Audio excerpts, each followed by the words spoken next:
shovels in the ground last week, the stadium project is underway, forcing a change of venue of sorts to this year's commencement ceremony. After more than a year of discussion, which included ideas that would move graduation off campus to places like Oswego State or even other local high schools, all parties agreed that the ceremony should and could and now will stay on campus. First-year high school principal Ryan Lanigan said there's been extensive planning by several departments to make commencement special despite the change in venue. With our buildings and grounds, our custodial staff here, Mrs. Spalding, myself, Mr. Busco, to discuss all of that. We've been out to walk the location. We have looked at layouts, looked at spacing, ground.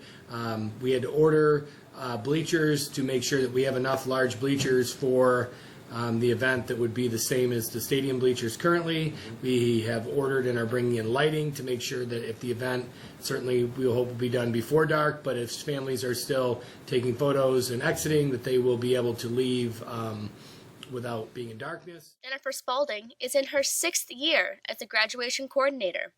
This year's ceremony preparation has posed some additional challenges, but the goal has always been the same.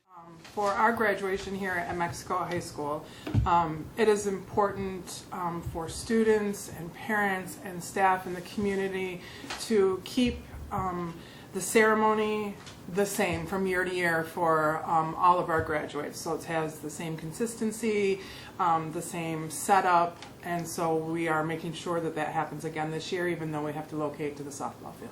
Spalding said that the setup for graduation will be the same as what was used when the stadium was available.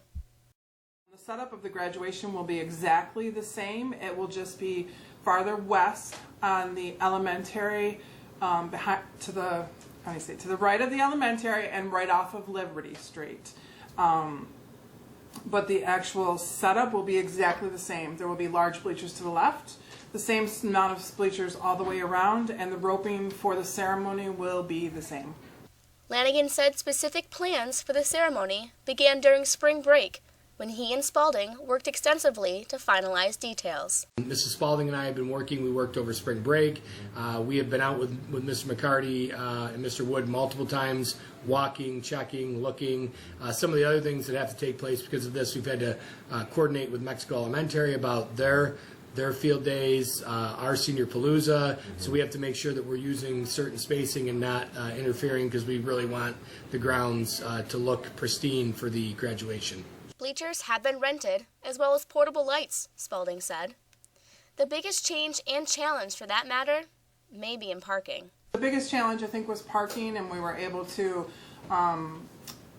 set up shuttling from the bus garage to the venue, as well as have the availability of the Fireman Field Days field to park on and walk the block and a half to here.